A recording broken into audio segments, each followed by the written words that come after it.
Good morning student. Today I am going to explain you the digestive system in fish. In our previous lecture we have studied about the feeding habits in the fish. So the digestive system of fish, it show a huge plasticity due to the different feeding strategies that are available in the aquatic environment. The digestive tract ranges from a tubular structure without any anatomical differentiation to a developed digestive tract with a defined muscular stomach and even specialized structures such as gill rakers. As we have seen in most vertebrates whose digestion begins in the oral cavity, but fish they lack salivary glands in the oral cavity, means salivary glands are absent in the oral cavity. Therefore, the chemical digestion begins in the stomach or directly in the intestine or gut. So the nutrient they are absorbed within the gut only. So the main characteristic difference that we are seeing in the vertebrate in fishes is that they don't have salivary glands in the oral cavity. Now coming to the next, the first element of the digestive system as we know is mouth, and different type of feeders have specific mouth that is suited to their diet and feeding behavior. We have studied in fishes, so their mouth is according to their feeding behavior. When the fish close their mouth, the food is trapped there and excess water is pushed out. अब जब food आया तो क्या होगा? Food particles they get trapped inside the mouth and excess water, पानी के संग आ रहा है, and excess water is pushed out of the gills. Fish, especially those that eat other fish, they have extraordinary large mouth because they have to accommodate the large prey when they catch them. The digestive tract is composed of a tubular structure and it has four regions. The oral cavity, an initial region, it is composed of esophagus, stomach, pylorus and a medium portion of long length, where the pyloric end it is blind and it can be found, and a terminal region which ends into the anus. So this is the composition of the digestive tract of a fish. Now coming to the digestive system, how it is varying in the fishes. The digestive system includes the alimentary canal, the associated glands, and the alimentary canal or the gut. It shows four distinct regions. As you see in the diagram, when the fishes they have ingressive zone, progressive zone, depressive zone, and the aggressive zone.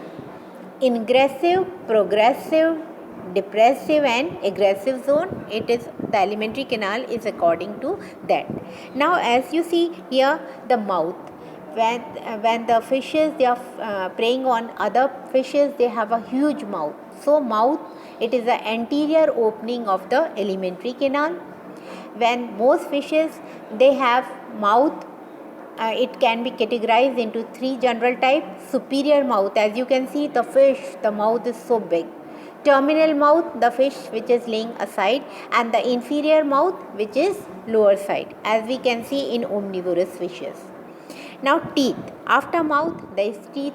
Teeth are generally what they are, hollow cones like dentine, and they contain the pulp cavities. As you see here, absence of teeth in case of cyprinoids. Cyprinoids they don't have teeth, they have got pharyngeal teeth instead of the normal teeth, means pharynx it is having the teeth, and this is helping in crushing and grinding the prey. In cyprinoids, pharyngeal teeth are located below and above the pharyngeal arches. As you can see here in the diagram, they don't have a true teeth but they have the pharyngeal teeth, example the cyprinoids. Then coming to the buccal cavity, pharynx and gill rakers. Here you can see in the diagram the buccal cavity and pharynx, they are not clearly marked off from each other, they are not marked. A number of perforation of gill slits, they are located on each side of the pharyngeal gill. Here you can see the gill slits in the diagram, they are located on either side of the pharyngeal wall, and the primary function of the gill rakers is to protect the gill filaments from injury and to assist the fish in the process of ingestion. As you can see here on the side, the gill rakers and there, and then in the whole diagram you can see how they are helping in the ingression of the food particles.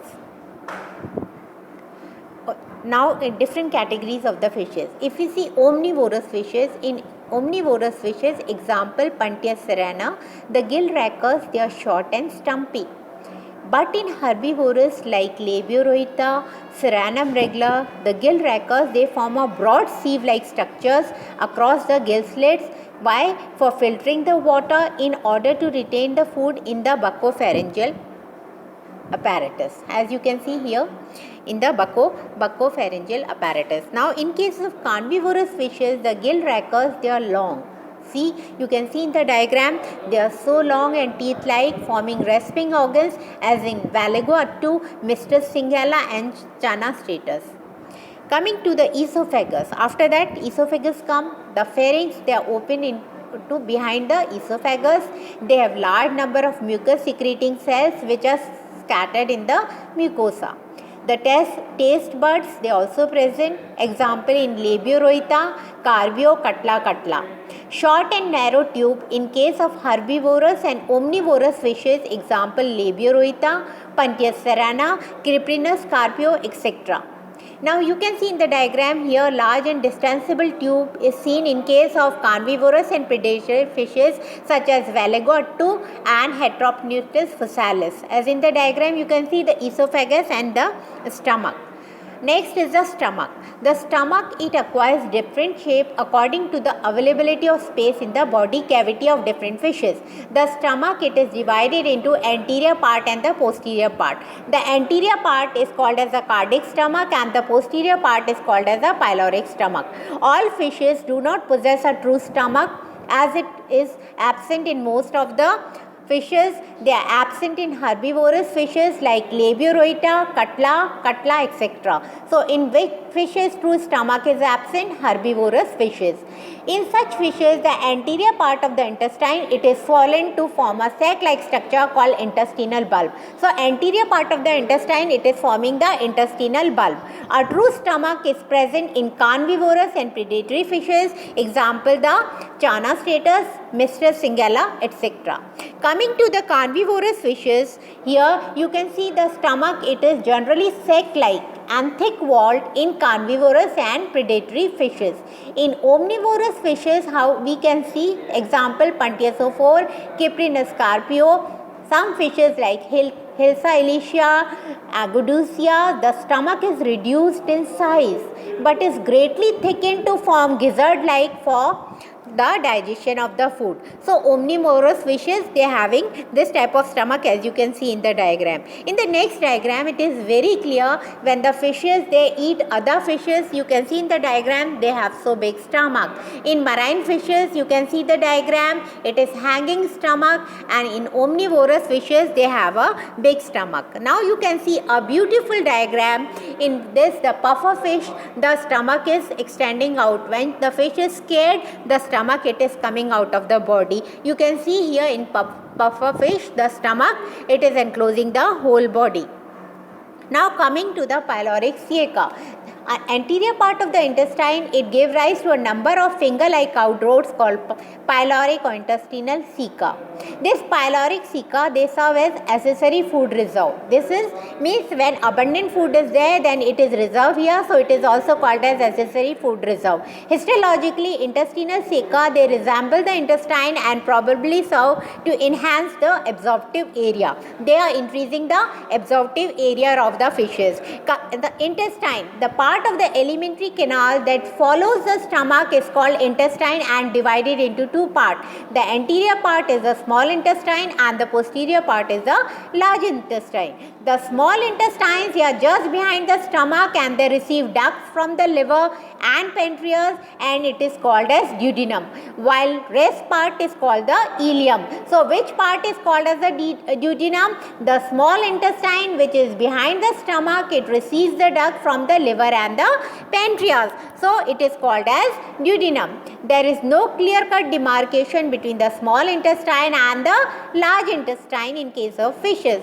The length of the intestine, it depends upon the feeding habit of the fish. What type of feeding habit fish has, the length of the intestine will depend on that. In fish, anterior proximal intestine may be used instead of duodenum. In teleost, intestines is relatively short, typically around 1.5 times the length of the fish body. It has a number of pyloric ceca with small pouches like structure. So, these pyloric ceca, they have small pouch like structure. There is no ileocecal valve in teleost and the rectum being marked only by the end of the digestive epithelium. If we see in non-teleost fish, small intestine is absent such as sharks, sturgeons and lungfishes. Instead, the digestive tract part of the gut, it forms a spiral intestine connecting to the stomach to the rectum. Now in lamprey, the spiral valve, it is extremely small. So the absorptive area will be small. In hagfishes, they have no spiral valve at all. So digestion, it occurs along the entire length of the intestine. In shark, a rectal gland is present that secretes salt to help the animal maintain its osmotic balance with the seawater. Now rectum. In many fishes, rectum has mucus secreting cell, example the tetradon. In carnivorous fishes, intestines is reduced. In herbivorous fishes, it is elongated, and in omnivorous, it is intermediate. So you can see the diagram here with different colors. It has been marked as mouth, esophagus, stomach, pyloric ceca, midgut, hindgut, the gallbladder and the gizzard. So you can see in eel, in salmonids, in baleen and in the mulettes, the different. So finally coming to the conclusion that the structure of the alimentary canal, it varies in different species of the fishes and generally adapted in relation to the food and feeding habit. Alimentary canal. The variations are seen in the position of the mouth, architecture of the buccopharynx length, the gut present, absence of the stomach and the pyloric ceca. If we see the digestive system of ant, means it is associated with the alimentary canal. It contains intramural glands which are provided with tubes for lubricating mucus, enzymes in water. And then there are extramural glands such as liver, pancreas and the gallbladder. So these are the various parts. In fishes, we have discussed about how many types, the mechanical digestion and the chemical digestion. In chemical digestion, what is happening? The stomach, if it is present, it is having the secreting the hydrochloric acid and this pepsin enzyme for digesting the proteins, and this is the chemical digestion. In chemical digestion, enzymes are associated. In mechanical digestion, there is crushing of the food.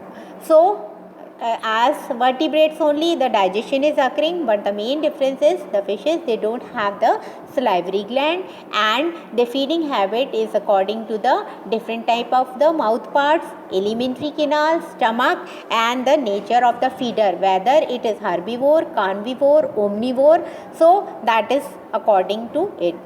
So hope you have understood, and as usual I am ending my lecture with a question.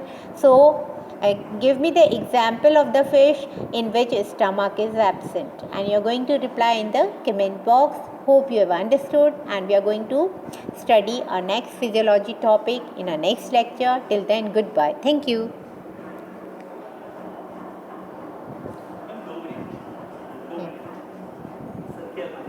No.